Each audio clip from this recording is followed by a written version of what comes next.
Excellencies, ladies and gentlemen, and I'm very happy that also a few gentlemen are in the room. Dear friends, women, peace and security has been chosen as the topic for today's event, and rightfully so.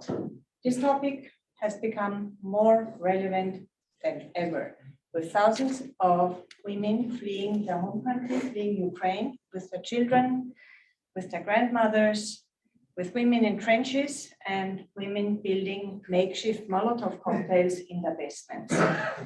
I just read today that 15% of the persons fighting in the Ukrainian army are women, and a few of them have already lost their lives in the first days of battle. That's what I wanted to underline right at the beginning of my statement.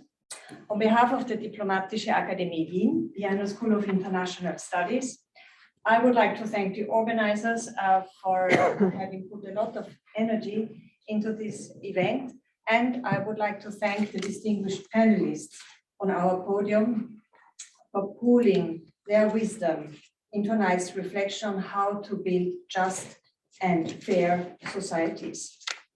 Well, I guess we all agree that the overall objective of gender equality is a society in which women and men enjoy the same opportunities, the same rights, and the same obligations in all spheres of life. And I must say, I find it rather astonishing that we celebrate the 111th International Women's Day today, and that awareness of women's rights is still lacking, and in some countries even dwindling at a rapid pace. It is in the spirit of good governance and non-discrimination that the DA educates about 200 students, brilliant young academics coming from all over the world. And they wish to become international leaders. We are all fully aware of the challenges which seem to grow by the day. The pandemic, the climate crisis, challenges which place a very heavy and sometimes overly heavy burden on shoulders of women and girls. We are also aware, sadly aware, of a worldwide trend toward authoritarian governance. And we are appalled by the decision of some European signatory states to abolish their commitment under the Istanbul Convention, a powerful international legal instrument that protects women from violence. And most importantly, the DA, we, our community, faculty, students, staff, stand in solidarity with Ukraine, and we do condemn the senseless aggression of Russia against a sovereign neighboring state. Our weapons at hand: academic freedom, education, research, skills and leadership training, and basic human decency.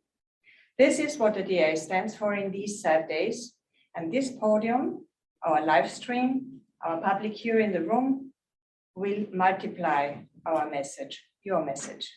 I wish all of you a constructive and wonderful evening. Thank you.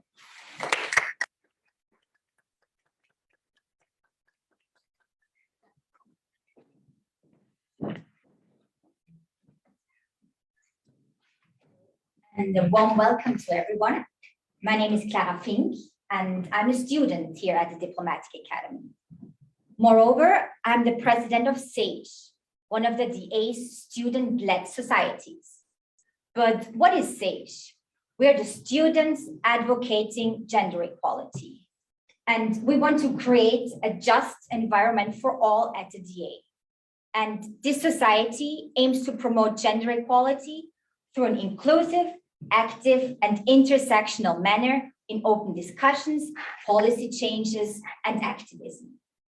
Therefore, we decided to develop three main goals we can actually achieve within the premises of the DA.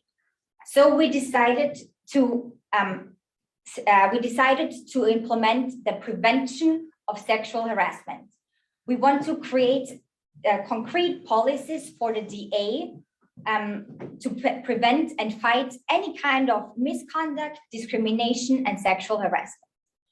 Then we want to create awareness and conversation, because we believe we have to reach out to people that are actually not part of the gender equality issues, and we want to include them into the discussion.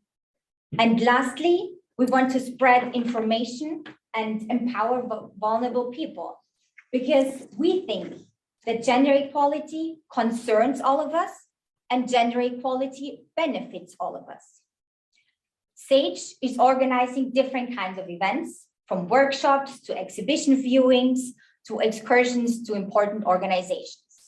And we also deal with all different kinds of topics, from racism to LGBTQ+, environmentalism, the representation of women in positions of power, religion, disabilities, and role of men. And we have already organized different kinds of events. For example, we had a personal discussion with Ambassador Delia Albert from the Philippines, and we talked about women in diplomacy and leading positions. Then last year, we had a workshop with the Ban Ki-moon Center, and we talked about women and climate change. And this year, we want to make a verbal self-defense workshop and also work closely together with the Women in Law Initiative. So thank you very much. And yeah, let's the panel begin.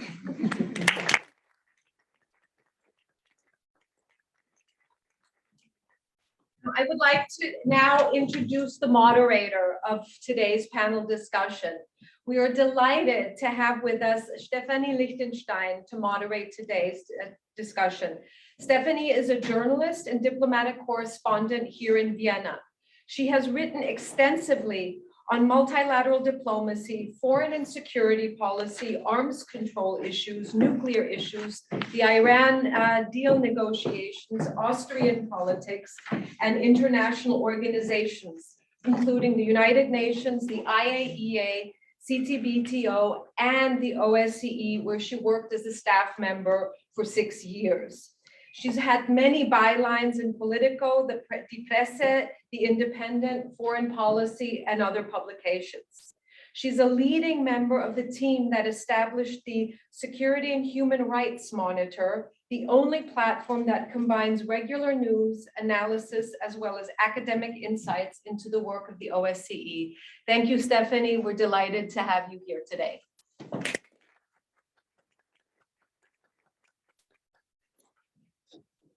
Thank you so much, Vera, for this very nice, very detailed introduction.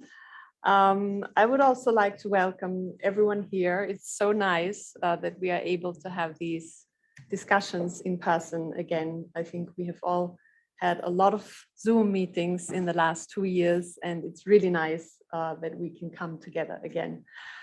So I'm very honored to be able to moderate today's discussion. And I would like to start by introducing very briefly our very distinguished panel. They all have very impressive careers, so I cannot say everything they have done. I would just focus on a few highlights.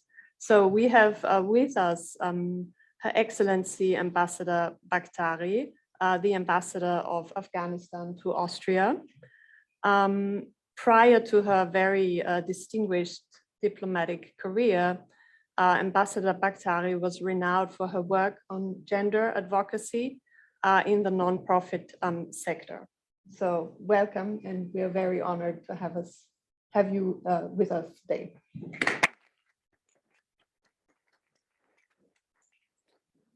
We are also very happy to have with us Ambassador Salwa Dallalah.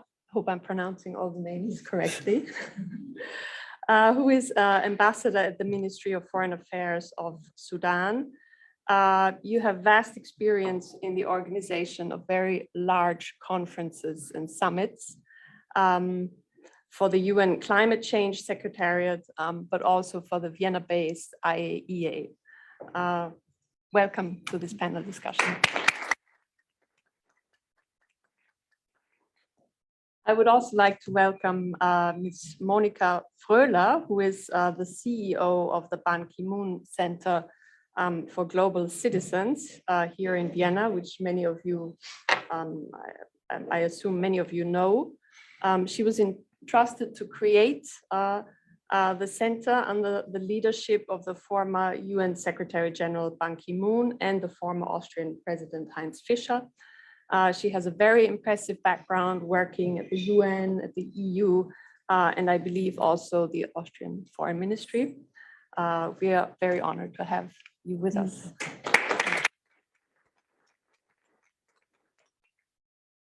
We are also very happy to have you, Brigitta Blaha, join our panel discussion. You are the former ambassador of Austria to Pakistan and Afghanistan, and presently you are the president of the Austrian Pakistan Society, as well as the vice president of ClubDA. Welcome. And I hope it is working. We have another panel discussant joining us via Zoom. Here she is. Welcome, Simonetta Di Pippo. She is the director of the UN Office for Outer Space Affairs. It's a fascinating UN agency here in Vienna. She studied astrophysics, and apart from numerous achievements in her very interesting career, one thing I thought stood out in her CV. Actually, the International Astronomical Union also assigned the name Di Pippo to an asteroid in recognition for her efforts of space exploration.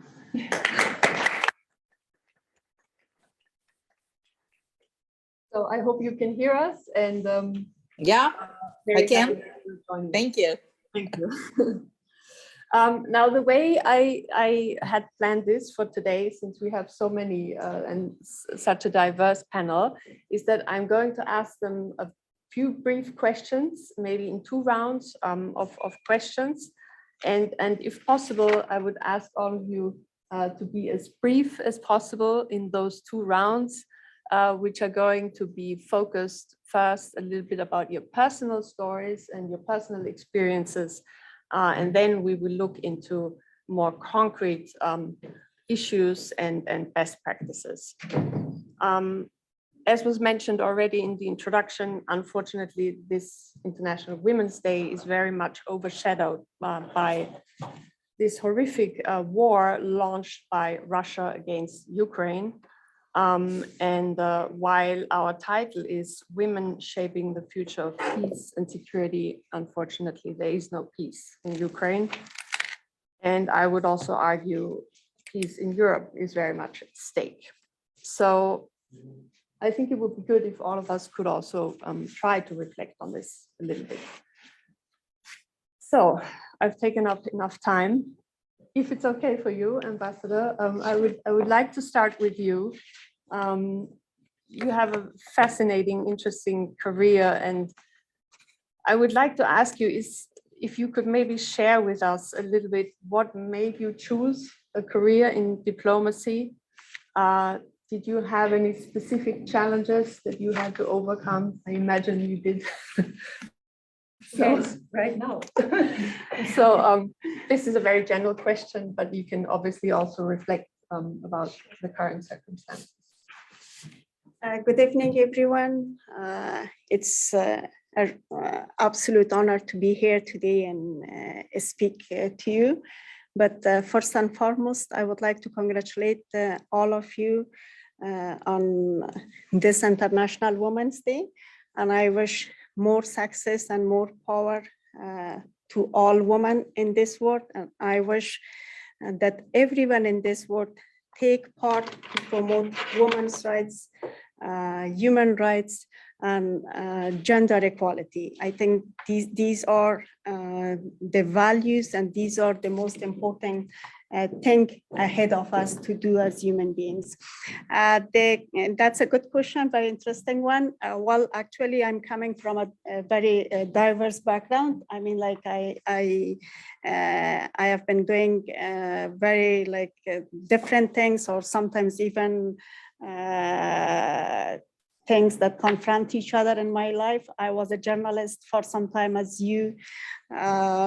and I was a lecturer in Kabul University journalism faculty for a couple of years, and I wrote a number of books in regard of journalism and literature, and then I made my way to diplomacy and to the Ministry of Foreign Affairs, and since 2007, I've been working as a diplomat for the Ministry of Foreign Affairs of Afghanistan.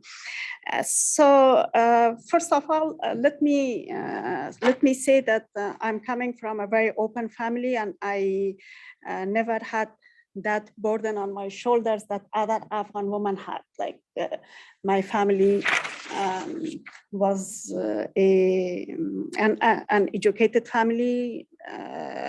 My parents, they managed to study abroad, and then so like my family was a bit different. I didn't have those burdens and those challenges inside of my family. But of course, when I left the house to the society, to the offices, to the work, to the university, then of course, every day I faced discrimination because, as you know, Afghanistan has been a patriarchal country for centuries, and the tradition, the interpretation of religion, and then all code of conducts in Afghanistan are barriers ahead of women, and there are so many obstacles that you have to go with those obstacles to reach your goal. In the Ministry of Foreign Affairs, I served as the chief of staff for the minister. Then I served as Afghanistan's ambassador to Nordic countries. I was based in Norway. And then in January 2021, I arrived in Vienna in such a challenging time for Afghanistan. Well, I later on focused on security and peace talks and women's role on shaping peace and security in the world, and Resolution 1325 and other structures that we had in Afghanistan to ensure peace and stability in the country.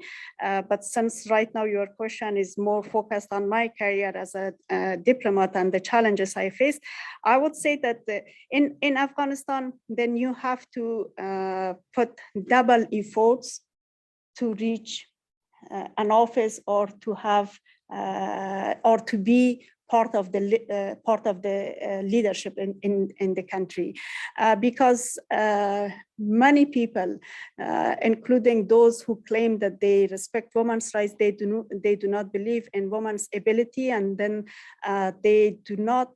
It's not even believing in abilities, it's accepting and acknowledging women's in the society, and especially in leadership positions. But still, I would say that I was one of those luckiest persons in Afghanistan that fortunately, because of maybe my family background or maybe because of my education or personality, I didn't face a lot of challenges, but I have so many case studies and stories of my friends, of my colleagues, that they face these challenges. And I should say that I have been a fighter for all my life when it comes to gender equality and women's rights, because these subjects or these topics are so dear to me. And from school to the university, from working for non-governmental organizations to teaching in university, I always paid attention to these subjects, and I always played a role to support other women and to promote gender equality in Afghanistan. When I talk about women's rights and gender equality, then that is a very different topic, or very different, at least from Europe in Afghanistan, because when we talk about equality or about equity in Afghanistan, it means just access to education, access to job market, or to have a job or an income. It's not more than that. like Afghanistan, as I said, is a conservative country. Even before the Taliban, it was a conservative country. So not easy to just go ahead and make your rule as a woman in Afghanistan. So right now I stop because I know that I have a lot to say. Just if you give me another minute, I had a campaign to draw attention to women's rights in Afghanistan and to advocate for women's rights in Afghanistan. My campaign was for 8 days from March 1st until today. And every day I had a message, video message in social media. And I raised all these subjects in my social media campaign because I believe that that's a crucial time in Afghanistan, because right now I'm sitting here as the ambassador of Afghanistan or as a woman in leadership, but I see that millions of Afghan girls right now in Afghanistan, they do not have this opportunity to go to school. And today it's been 172 days since Taliban's ban on girls returning to secondary schools. Right now, my colleagues in the Ministry of Foreign Affairs cannot attend their jobs. Since August 15, 2021, they are stuck in their houses. And so it's not easy for me to be here today and speak about women's positions and leadership in Afghanistan, because I don't see that feature anymore for our people, at least for the short run of the time. Of course, I'm hopeful for the future. Of course, we will change that narrative, but right now I don't see that hope. Thank you. Thank you, Ambassador, for this very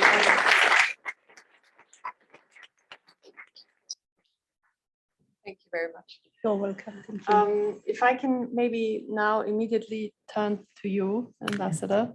Now this is maybe a little bit of a Contrast. yeah, bit of a contrast. But nevertheless, since you have, you have so much experience in the United Nations system, I was also wondering, first of all, what made you choose that career? I'm always interested in personal stories.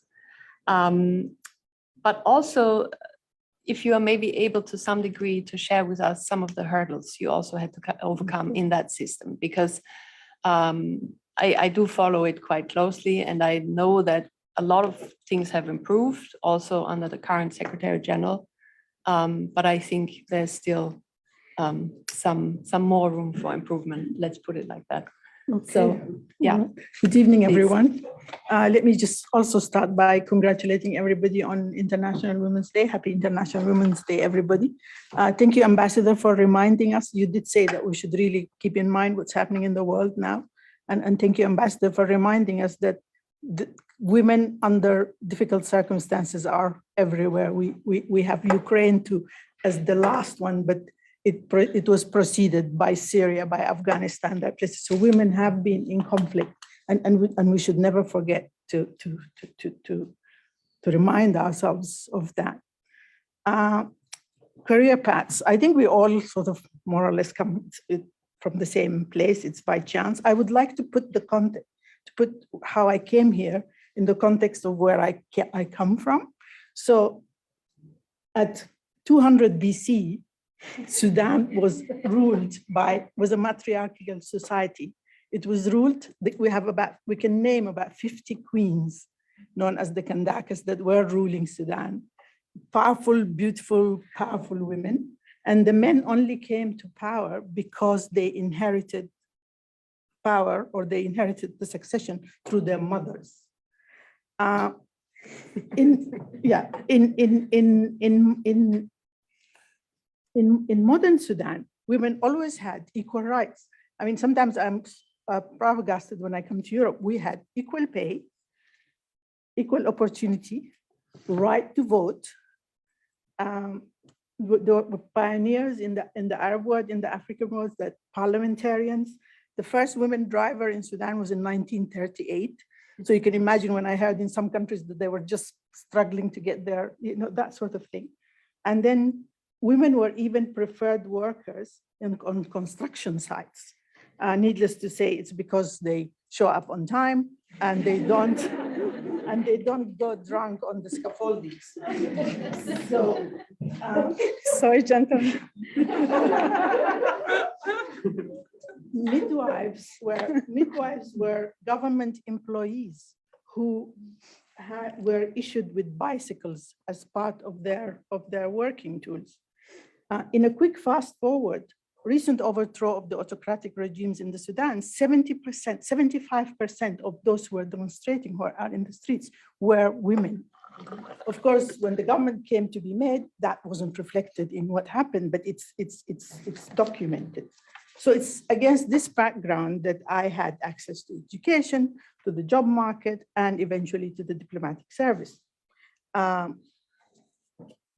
There was no real preferential treatment, but equally no legal prohibition. In my field, it was access based on merit.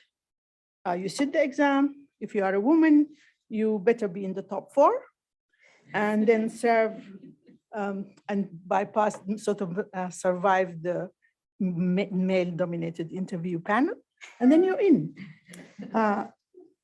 So the aptitude, if you have the aptitude, there is no legal prohibition as such. What you need, as you said, Ambassador, you need a supportive family, a supportive environment. That's where it came. So the prohibitions are not macro, they're more micro, they're at the level of the society, they're at the level of the family. They were not, whereas in some other more developed countries, I would say, they're more at the level of we're fighting the law to vote, the law to have equal payments, etc. So once I finished university, I then came home and I had the opportunity to either join, to become a lawyer, or join the diplomatic service or academia, or stay at home, which would have been a delight to my mom. But I then chose to, thanks to support from my dad, to go into the diplomatic service, where I actually had the opportunity of being the legal advisor to the Minister of Foreign Affairs, being the legal advisor to the Minister of Sudan, to the President of Sudan, being the representative of Sudan in the Intergovernmental Authority for Drought and Certification, and being the Consul of Sudan in Vienna. That was like then when I joined the UN. It wasn't different how to get into the UN. Similar, you have to be in the top 4 and survive the male-dominated panel. And then once you're in, you get in on merit. There was a different glitch though, whereas in Sudan or in my country, it was more the social, the restrictions that were imposed by you as a woman in a society.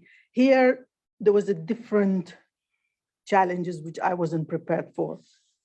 Regional, racial came into it, and nothing really prepares you for what you face there. And then sexual harassment, another thing, sort of all these cliches that we hear about, but they are real. And so you learn very fast to kind of like assert yourself, that being a woman is not self-understood, that just because you're qualified, the job is yours. So there are other lots of like all sorts of underlying factors. Luckily, I came at a time when there were other women pioneers who sort of broke the glass ceiling, so to speak. And by the time I finished my career at the UN, we already actually have the gender equality, the real efforts to actually find women, target women in STEM, especially in the International Atomic Energy Agency. When I joined, I was the only, in the statistics, I appeared as Africa, Arab, and Middle East. And there were 3 different people, but it was me all the time. Nobody knew that. So it's like, so this got then, so this is now, there is a sincere effort to go for 50%. There's a sincere effort to build qualifications.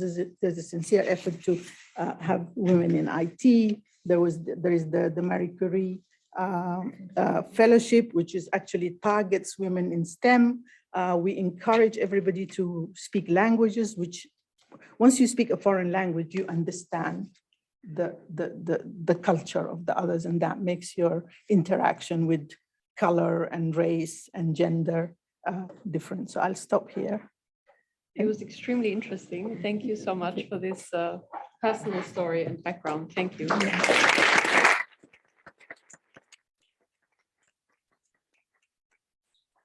So I will maybe ask the same question to you, although there's this rule you should never ask 3 times the same question, but nevertheless I will, because I think, yeah, personal stories in this context are very important. So equally interested in your personal story, how you got to where you are now.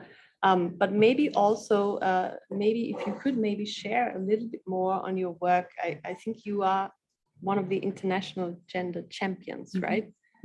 Which is like, if I understood correctly, like a loose network of decision makers who try to break down gender barriers. So indeed, gladly. Please, if you could share some of this. Happy International Women's Day to everyone. Thank you for inviting us here. Very fascinating to listen to the stories of distinguished delegates from a country perspective. I also had the privilege of not only being an alumni of the Diplomatic Academy, but I served for Austria for some time before I was entrusted to start the Ban Ki-moon Center for Global Citizens. There are many stepping stones, and I had the chance to share with some of the power ladies in the house today already, but I'll try to keep it short. And probably an interesting anecdote that might be applicable to some of you is, it started all because not only my family believed in me, but a woman believed in me. And she happened to be my English teacher at that time. And she saw talent, she saw potential, and she said, go for the European Youth Parliament. Every school could just recruit one person to do so. And I was the chosen one from my vocational training school. I was training to be a teacher. And so I was sent, and I managed the auditions, and I managed to be heard and got into the European Youth Parliament. I was 16, and it coined me. It coined me to want to work in international affairs. And from then on, I aspired in my studies, be it the Mediterranean Diplomatic Academy, be it the Viennese Diplomatic Academy, and other institutions, that I get a grasp of what turns the world around.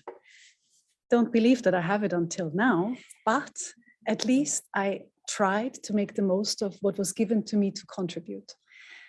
Fast forward, after foreign ministry, working for the EU, working in Geneva in the world of disarmament for 8 years, dedicating a lot of my time and energy to disarming the world, nuclear, conventional weapons, etc. Landmines, big deal. I wanted to work for something rather than against something, because what I had encountered was, in the disarmament world, it was very male dominated. And whenever you got rid of one particular weapon system, another one was invented. And we went through the motions of landmines and cluster munitions and explosive remnants of war. And I had to have a steep learning curve. I'm not a trained military person. Men were. But still, we made a mark. And I told the power ladies in the first row already that one of the crucial moments really was, we had a coalition. It was my Mexican colleague, a Mexican ambassador. It was my Norwegian colleague, Annette, and me. We lobbied, we demarched against cluster munitions. It was the war in Lebanon. There was lots of shrapnel everywhere, and clusters were there. And we were called by the male cohort, the Three Priestesses. But I'm proud of that title, because yes, cluster munitions now are outruled, and we were at least a small part of the beginning of this effort. In 2016, I was called by the foreign ministry, after many stepping stones that led me to work not against something, but for something. I was not anymore working against weapons, but for energy. And energy, renewable energy particularly, and trying to spread it also to communities that don't have access, many of them women. I got a call by the foreign ministry asking me, can you build the foundation for SG Ban Ki-moon? He was then still Secretary General. Foundation, quasi-international organization in Vienna. And this is something that I want to particularly tell the young aspiring leaders in the crowd. When you are asked a bold question, answer boldly and say yes. Take the opportunity. And I had the privilege to take this opportunity and build the quasi-international organization for Ban Ki-moon. And eventually the board decided, and Heinz Fischer, 2 co-chairs, and eventually the board decided to make me CEO of the undertaking.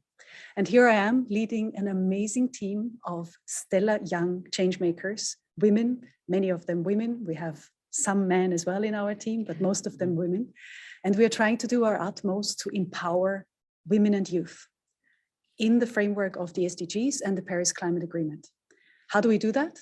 We do that in 2 different levels. Once with high policy interventions, we utilize Ban Ki-moon's voice, we utilize his network, we utilize Heinz Fischer's network to really get leadership rallied behind the cause of women empowerment for the SDGs and for Paris.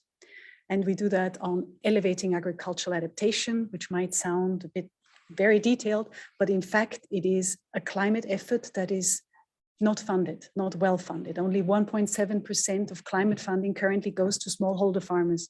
You know, many smallholder farmers are women, and many of them bear the brunt of the burden of the climate crisis. So it's not that random. We are trying to get the SDGs and the Paris Climate Agreement in all curricula worldwide. That's a humongous task.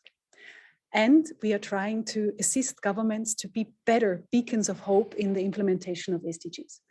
But on the grassroots level, on the leadership empowerment level, not the current leaders, that's Ban Ki-moon's kind of turf, but the one where we are talking about young change makers. We are doing fellowship programs, mentorship programs, scholarship programs, again in close collaboration with the Diplomatic Academy and other academic entities to lift the spirits of African, Latin American, Middle Eastern, Asian scholars worldwide, particularly women aged 18 to 32, who are in development stages in their career that where such a scholarship or fellowship, having the brand name of Ban Ki-moon, can really amplify their career. So this is what we are doing. And I enjoy very much to be on a panel with powerful ladies who have already made their mark in the world. And I'm sure that would we concertedly put our powers together for the future, we could change a lot that is still going wrong. So thank you for being here tonight and spending the International Women's Day in this amazing present.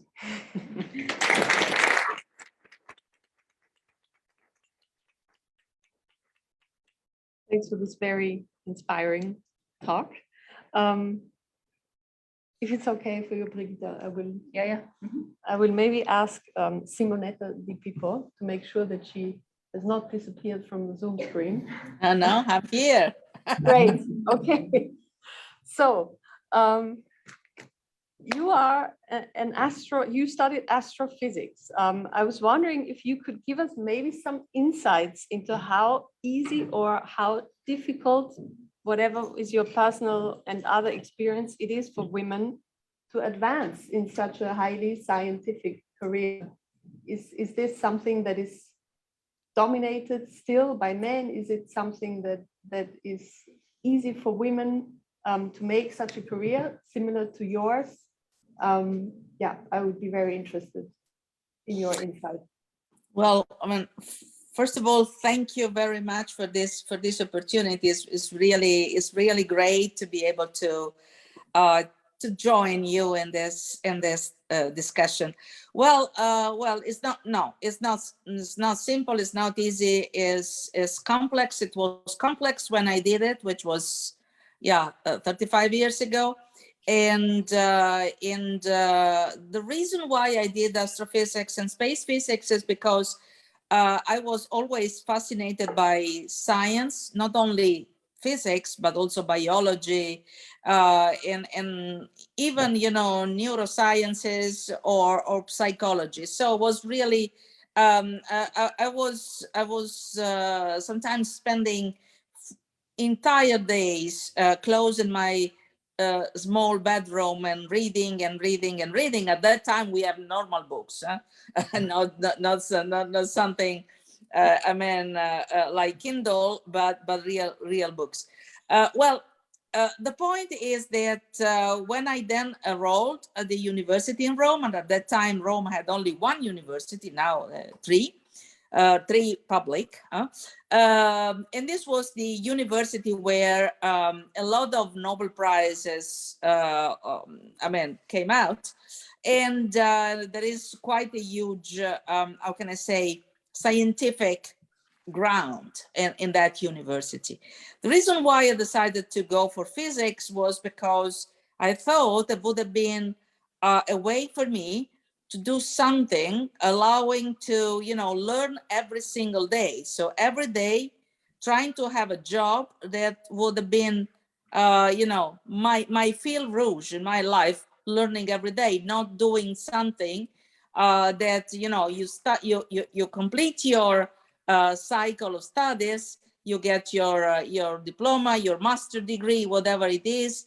And then, yes, you study a little bit, you have to learn what is happening, but not so much. So when I arrived at physics, we were more or less 300 freshmen, and half of us women. So at the start, 50%. When I had to defend my thesis 4 years later, it was 1 out of 10. And the reason is that, yes, it's not easy, but okay. This was clear to the ones who enrolled in physics also at the very beginning. But this is really a social issue. At least it was at that time in Italy. But then I found the same issue over and over again in my various, let's say, different professional responsibilities in different countries, in Europe at least, where I've been living. The main point is the social environment, because you are a woman, so you are supposed to get married, which all of us do, fine, and to get kids, etc., etc. And this was the issue I had with the professor I was discussing. I mean, he was the one supervising my thesis. He decided not to show up at the day I was discussing my thesis.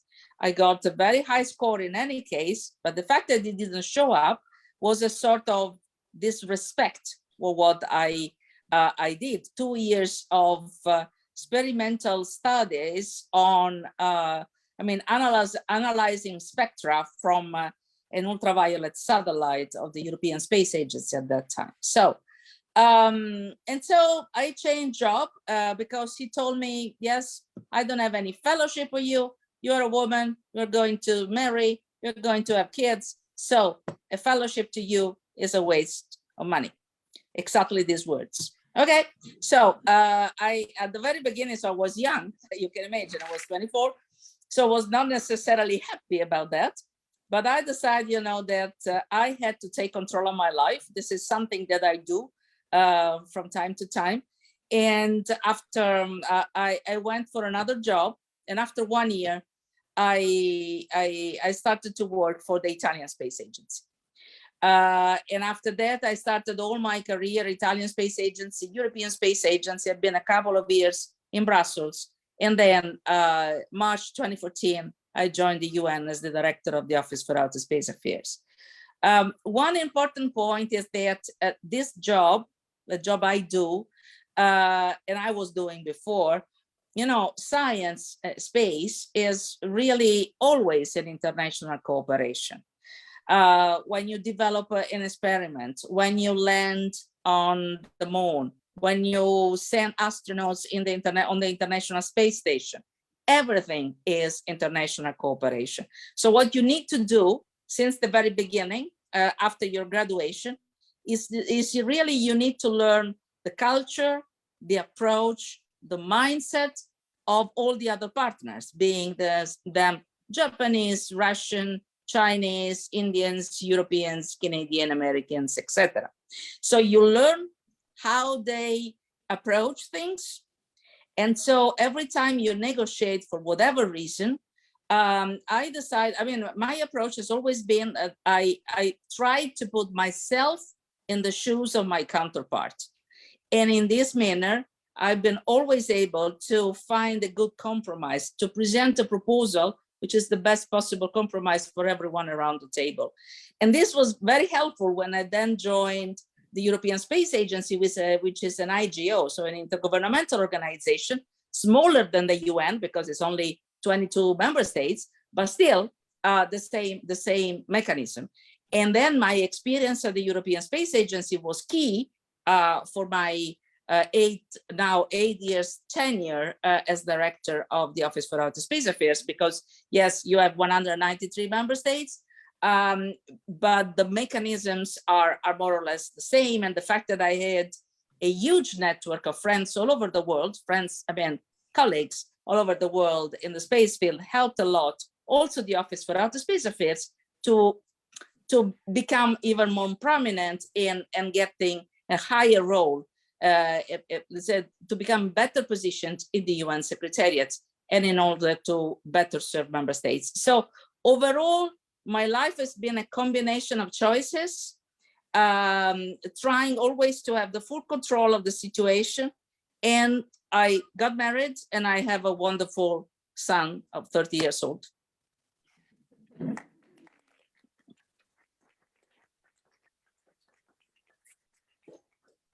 Thank you so much for sharing all of these insights and for sharing so many personal aspects of your story. Brigitta.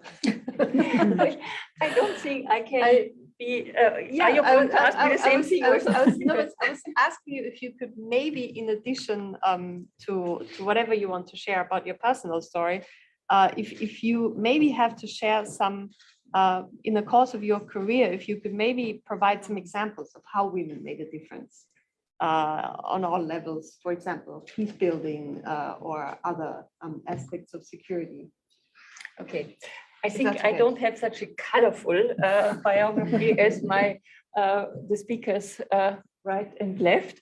I never actually gave this question a lot of thought being a woman. I just took it for granted. You know, that was the situation. I have a brother, we got the same education, we went to university, and I never felt that I had a disadvantage or I was discriminated because I was a woman. Maybe it was naive. And I discovered later that there were situations like when we got, posted to different embassies, that obviously there was some kind of preference for men. And if you go to an ambassador's conference and you look around, you see a few women. And who are the women? They are the consul generals. They are the, less important or the more difficult postings. And the high profile postings are given to the men. Of course, it was also very different. This is our president. Welcome, David Lansky.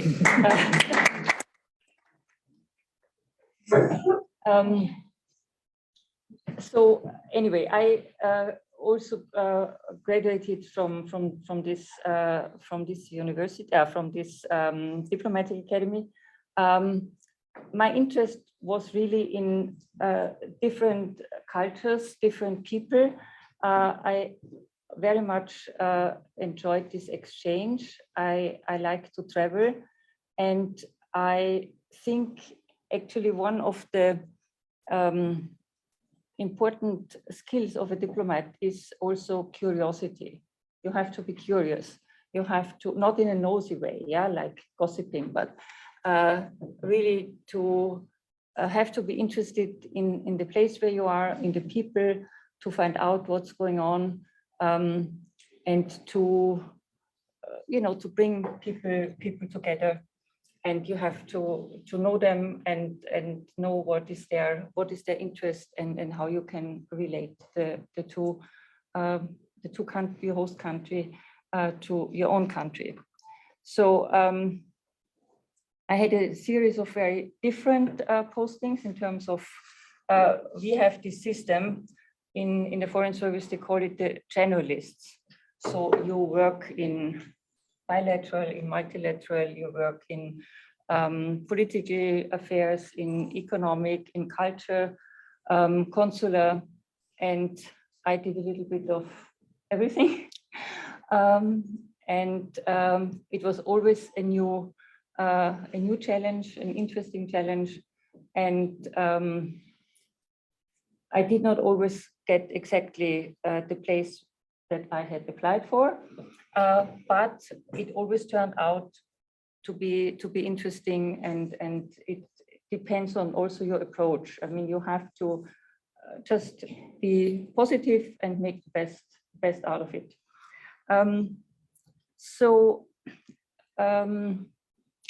Concrete examples. We were talking a lot about leadership, women in high positions, but in the peace building or in this work of women, I think it, as you said, it's on several levels, and it can go down to the grassroots level, and they are very important initiatives. I think the one I would like to mention is there is an organization called Women Without Borders. In fact, I think Edith Schlaffer, who is the founder of this organization, is listening to us on the stream. Unfortunately, she's not in Vienna and couldn't be here in person. But she founded this, it's an international nonprofit organization in 2001. And they focus on female leadership, on capacity building, gender-based violence, intercultural dialogue, and preventing violent extremism. They work in some 40 countries and have over 80 projects. And one of their projects that I came across also on my last posting in Pakistan is mother schools, parenting for peace. And I think this could be a model of a good practice. It aims to empower mothers to play an active role in the prevention of radicalization and building of community resilience. So the idea is that family relationships and communication are a key to help young people. And the mothers know their children best, one assumes, fathers also. And this model focuses to empower the mothers to develop better communication relationships with their children and to build confidence and capacity to address violent extremism and other taboo topics head on. So this is, I think, a very, it started in Austria, there are different schools around the country, but it extended to, meanwhile, I think 16 countries. I can give you a list from Bangladesh to Tajikistan, India, Indonesia, Nigeria, Jordan, the UK, Germany, Kosovo, North Macedonia, Pakistan, Montenegro. So it's a very important small element, but I think it can really contribute to what we are talking about. Thank you very much for this.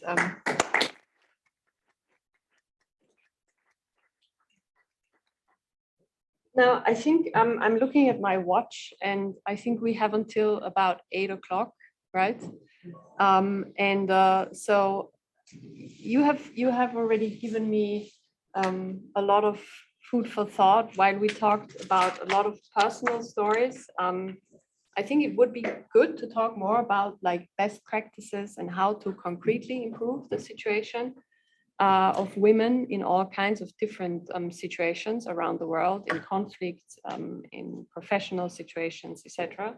But I'm still wondering whether it's maybe better that I change my plan and I give you, the audience, the opportunity to ask some more questions around this topic to this very interesting panel, because yeah, I think otherwise, I think if I start a second round of questions, we are running out of time and you won't get a chance to ask any questions. And I think you should, since you're all here in person. And if that's okay, I think it would be great if you could briefly introduce yourself and then pose your question and maybe also say who these questions should be directed to.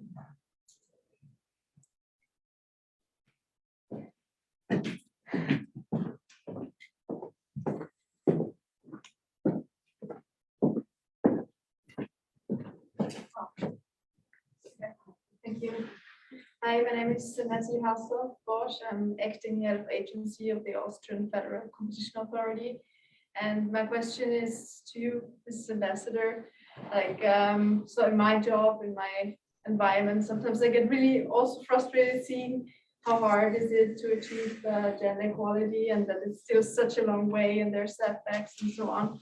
And you have such a positive attitude and you seem so calm and resilient. And I'm just wondering, like, how do you do that? And how do you keep this, this positive attitude in the situation, and what you see is happening in your country, and where do you get that strength from, and that strong will to continue and work towards a different future?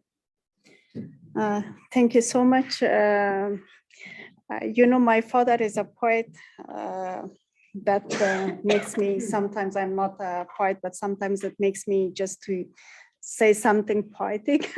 Like I would say like a river is running inside me now. A mud river is running inside me right now, but I have to be calm because I have to fight for the rights of women in my country, because I have this platform. I have you to listen to me, right?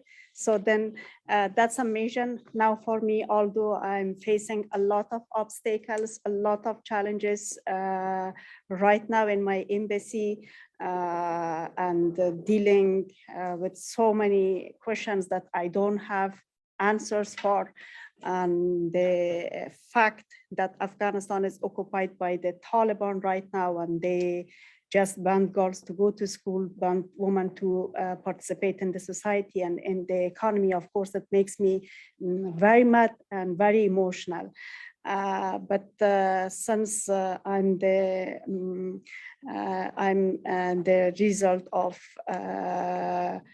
this situation, I'm the daughter of problems or conflicts. So then through the time, I have learned how to be calm and how to keep my temper and how not to reveal my emotions, because especially when I talk about women's rights, because that is that dear topic to my heart, then of course I get emotional and I don't want to show my emotions at the same time. But with the practice, with the age and with the experiences, I got this calmness, and I think that might be the only key for this condition, that I should deal with that. All right, and let me just add something else here. Before I was talking about my background in Afghanistan, and I should say in the past 20 years, women in Afghanistan had the opportunities to take parts in society, in economy, and in politics, and the government legislations, the government policy supported women. And we have had at least 28% of women in our parliament, because we had that positive discrimination embedded in our constitution. And then we had women in all levels of leaderships in Afghanistan. So then, I mean, like that supportive system is very important. If you have that support from the legislation and from the government, and then you have the support from the family and support from the society, then of course you can manage to take part in the leadership positions. I hope that I have answered you.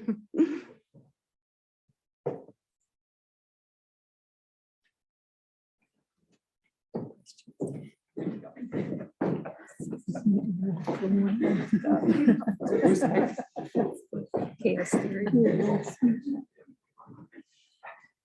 Thank you very much for the wonderful panel and all the experiences that you've shared with us. My name is Sophie Kopash. I'm an alumni of the Diplomatic Academy and currently work at the Federal Ministry for Arts and Culture. My question, I would like to pose my question to Madam Ambassador Dallalah. You have described your background in Sudan and the society of Sudan, which is based on matriarchal structures, and your, I might say, culture shock coming to Europe and working and living in different countries where society works quite differently. What lessons would you draw from the history and the present societal structures of Sudan that you would like to see implemented in other countries in terms of the role of women in society and the strength that they carry in their society? Okay, thank you for the question. To put it in context, the history of Sudan was matriarchal. Of course, in the meantime, we managed to compete with the rest of the world, and we're not going to be outdone by others who are less favorable to women. But you're right, there are lessons to draw from history. And I think that's where women should have a special role. If I would voice one criticism to us as women leaders, yes, we've made it to the boardroom, but let's not replicate what we found in the boardroom. Let's change the agenda, change the narrative, bring in our own narrative. We see that, and I think I'm not going to mention names, but there are many women leaders who just try to outdo what they found, how be more men than the men, so to speak. And I think it's important that we have a different emotional intelligence. And as women, we should apply that emotional intelligence in our leadership positions. I had the opportunity, and some of my colleagues are in this room, where women don't have a boys' club. And we actually managed to create what is a girls' club, so that we meet, at least we made an effort to meet at least once a month and discuss work. Men do that all the time. They go to the pub and other places where we don't do. And I think this is what is lacking in sort of making women a bit more assertive in changing, in bringing real change. Having said that, all my mentors were men. So in difference to some of the men in this room and those listening, I never had the chance of getting a women mentor. I'm proud to, I am a mentor to many women, and I had led teams that were always 50-50. I made sure that, because I think balanced teams is what we need. It's not about just the men or just the women. Of course, now we have to race to get to the 50, but the balance is what you need, because you don't want to have, like, it's not healthy either way. And that's not what we're working towards. I hope that answers your question. Thank you so much.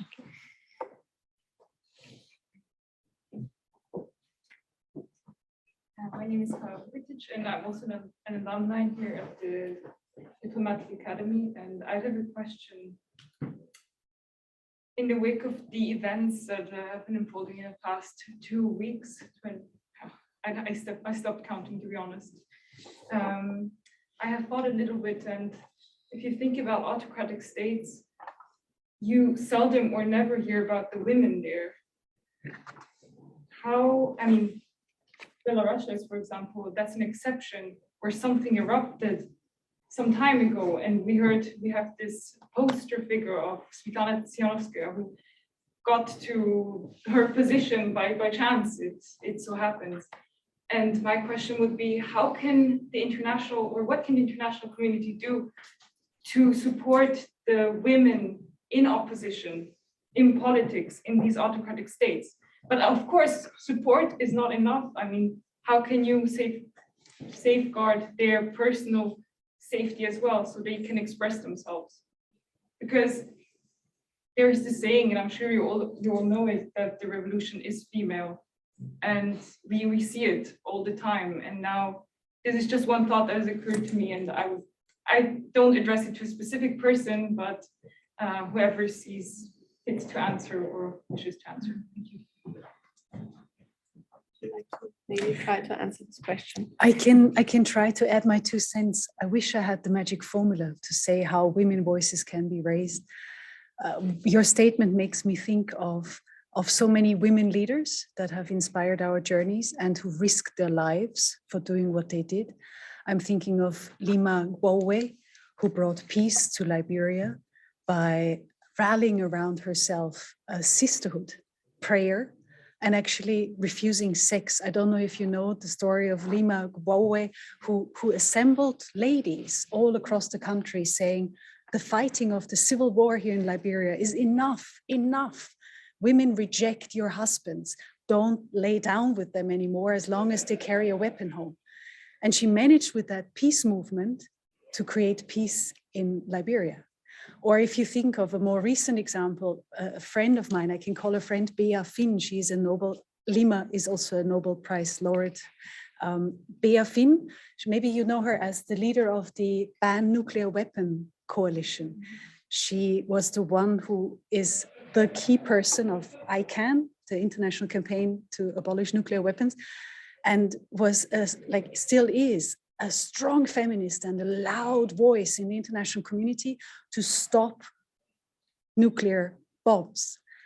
And they managed the nuclear ban treaty, which is incredible, supported by governments.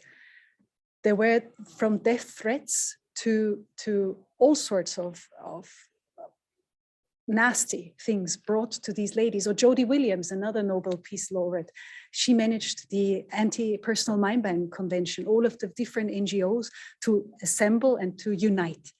And one of the common themes of these ladies, whenever they took then the floor to talk about the efforts that they had undertaken, was they always said it was collaboration. It was not me. I happen to be the voice, but it is collaboration. And so I do believe that in the case that you were outlining of women who are speaking up, or position leaders who need to be supported, it is not one government, it is probably not one entity that can help them, but it is the collaborative effort of many who unite to amplify these voices. I think this is one of the lessons learned of the many female Nobel laureates, peace laureates, that at least I take away.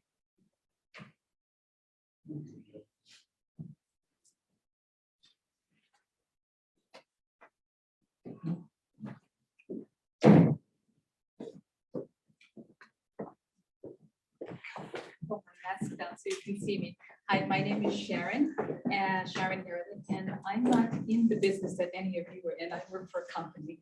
And because I work for a company, I always think about economics and equity when it comes to earning money and how economic empowerment brings peace to families and to neighborhoods. And then that has this sort of ripple effect. And just wanted to hear your words about how economic empowerment of women at the lowest levels of society is being handled and addressed to manage peace in the longer term. You're addressing this question To anyone who chooses to answer. Yeah. I think you have some insights on this. I don't know, it's my feeling. I don't know. I mean, economic empowerment, if you, I think there are lots of projects in development cooperation, they all look at, gender mainstreaming, and I think poverty alleviation is an important subject and task. And if you, I think if you empower women and they have their own income, you can also avoid a lot of conflicts in the family, and they can be very, very helpful to actually to raise the families, sometimes, and they usually make an addition to the whole community when they have this empowerment. And sometimes it's a small amount. We have all these initiatives with, small scale credits that are given to women so they can start their own business. And they are very often entrepreneurial. And then there is a development that can then be scaled up and can help in the end a whole country. You're right that economic empowerment of women is very important. And there are excellent examples, particularly in India and West Africa, where there are organizations that actually target women. One of the underlying facts is that mostly when there is a difficult situation, it's the men that leave and the women are left with the children. They kind of mostly never leave their kids. So before it was like giving the men, and what they would do is take the money and leave with it.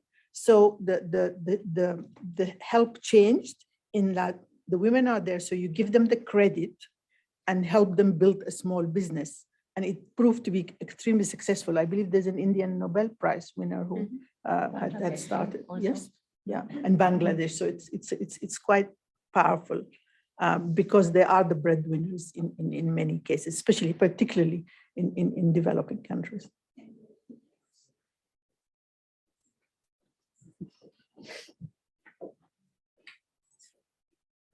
Yes, hello. My name is Sascha Monstein. I'm also an alumnus of this venerable institution. And in this very room, I remember this magic moment where an old member of the National Bank, a person called Schaumeier, was sharing her wisdom with us. And she was amazing because she was the only woman among this totally male domain of the national the National Reserve. And I think it was mentioned already today what she did. She tried to play the men's game. She was chain smoking, and she was very much acting like a banker, really, And she was super impressive because obviously she was incredibly smart and she was very powerful, and she could she worked this group, and so she could have her influence. But that, in a way, seems sort of unsatisfying today. Some months ago, I founded the Institute of Ethical Leadership. It's an institution that tries to bring ethics, whatever that is, you see, it's really a process, into companies. And so we have had a few workshops with companies, with company leaders, most of them are male, and we try to explain to them, what they can do to somehow make their business more ethical or to make their processes more ethical. And obviously the women issue and the gender equality, all kinds of inequality come up all the time. And ladies and gentlemen, you wouldn't believe what kind of Stone Age kind of attitudes we encounter. It's unbelievable. We give them, for example, a questionnaire, and they should assign the points of what's a good and what a bad answer. Can't believe what comes back. Okay, so my question is, if you want to empower women in your organization, although you have no clue how, what do you do? Do you try to coach them and help them to succeed better in that man's world? Or is that the wrong way? Because then what are you really changing in a structural way? Isn't that really sort of a dilemma? Or should you become more aggressive than men or stronger than men? What kind of, should you change the discourse? Or what is the strategy to actually change those organizations? Because if you could give me an answer, that would really help me in that. Thank you, first of all, for sharing this personal background and also for your question. And if it's okay, I will give that question first to Simonetta Di Pippo, because I hope she's still with us. Yeah, absolutely. Yes. Follow every single bit. Great. Excellent. Yeah, maybe you have some ideas that you can share with absolutely. Yeah.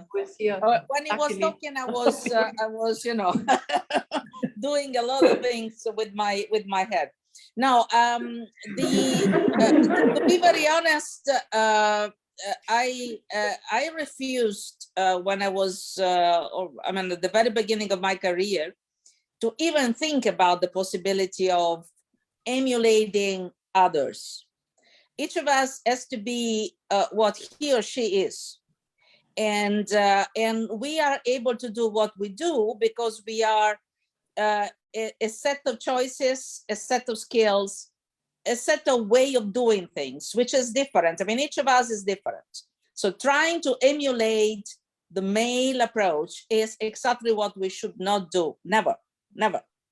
So at least that's not my my approach. And this may be disruptive sometimes. And to be very honest, it was more disruptive when I was younger, because, you know, when you get in certain positions, you are less exposed to this kind of, let's say, discrimination. You enter into another type of set of discriminations. At least that's my experience. But yeah, my point is that we should always be ourselves. It is true for men and women. There is a lot of bias both in male and female minds. There are a lot of studies which clarify this. Women are supposed to be more emotional, more, I mean, this is the collective idea that women are different in the way in which we behave. Well, I believe that a good manager is a good manager, a good scientist, a good scientist, a good diplomat is a good diplomat, and it's independent from his or her gender. So we must be very clear with us, with all of us, I mean, among us, that it's a question of merit. It's a question of being or not a talented individual. It has nothing to do with our gender. Well, for sure, experiences are important. And therefore, as I said, each of us is the sum of all our experiences. And therefore, we may be different from men for a lot of different reasons, but it's the complementarity, the diversity all together that brings the human species, you know, towards the future. So I believe we need to be as, I mean, what we are, and not try to emulate anyone, men or women.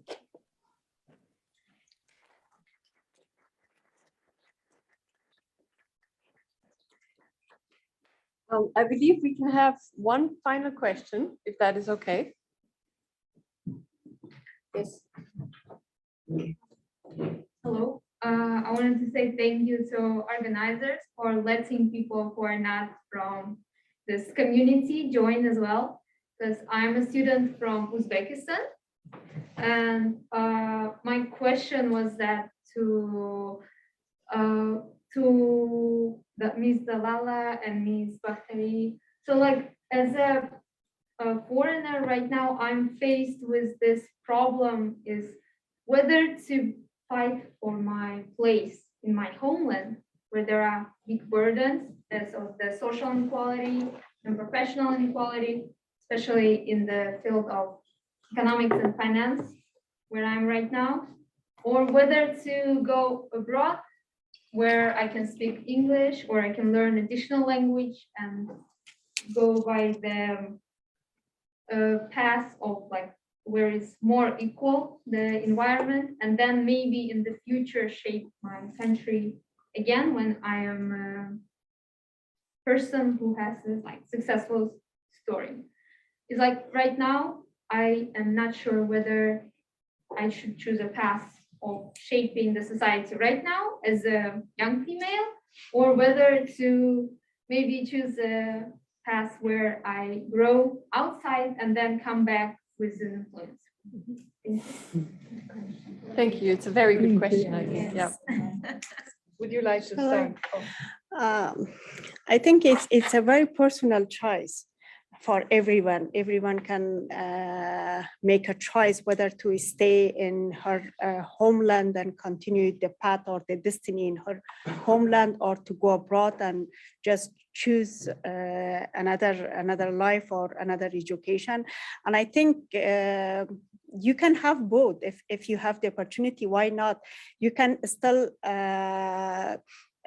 be in your, I mean, like you can have your heart in the country, you can go abroad, you learn a new language, you study, you get a good education, you know a different culture, different configuration of people in another country, and then you have this rich knowledge with you, and you can take this knowledge back to your country.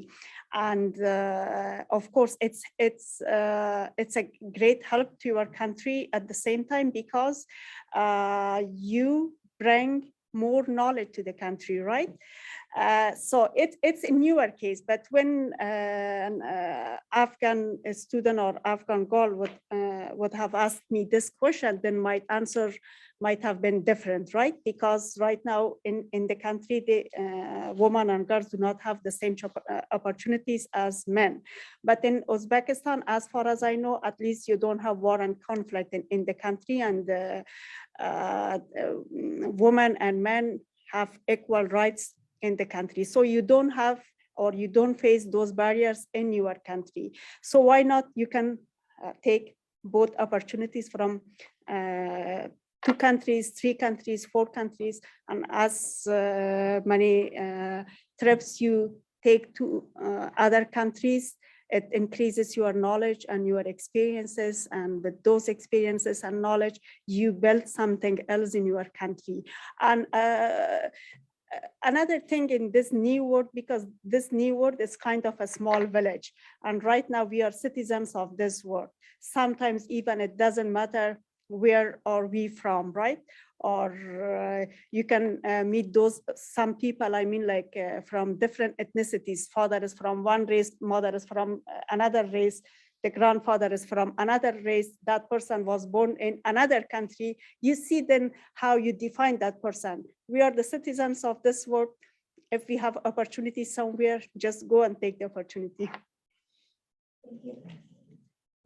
Yeah, it's a tricky question, but yes, all I can tell you, I think I agree with Her Excellency very much in what you said. It's a personal circumstances, but remember, you're young, you have time. Get all the education, all the experience, and all the different influences that you can, and always like keep, as you say, one leg at home and one leg outside, and benefit from both. I left home when I was 18 for the first time, but now I work, and I worked everywhere in Asia, Africa, Europe, but I never lost my contact with home. It was always important to keep going back, to be involved, not just going back. I'm involved with the university, with the institute, with the cultural aspects, etc. And that is what you need to do. So you bring something with you to your country, but you also take something out and deal with it. So I would say it's a wonderful opportunity to have that mixture of being able to be in the 2 places and just see what is the benefit that you can. Education is really your tool that you would need. Thank you. So I think we have been extremely disciplined. It's only 2 minutes past 8. So if all of you are okay, I think there's some food and some drinks prepared, and we can continue some of these conversations in a more informal setting. Yes, so I would maybe just like to briefly try to summarize some of this. It's very difficult because the panel was so diverse and so many different personal stories and ideas. One thing that really struck me when I was taking notes is actually in all of your cases, what made a difference was the supportive personal environment and that you were in. So I think obviously in everything we do, this has a huge impact on our lives. Yeah, with this, I would like to close this really interesting panel discussion. I would like to thank the Diplomatic Academy for hosting us, and also for the Rotary Club Maria Theresia for taking the initiative to organize this very interesting panel discussion. Maybe one more round of applause for our panelists.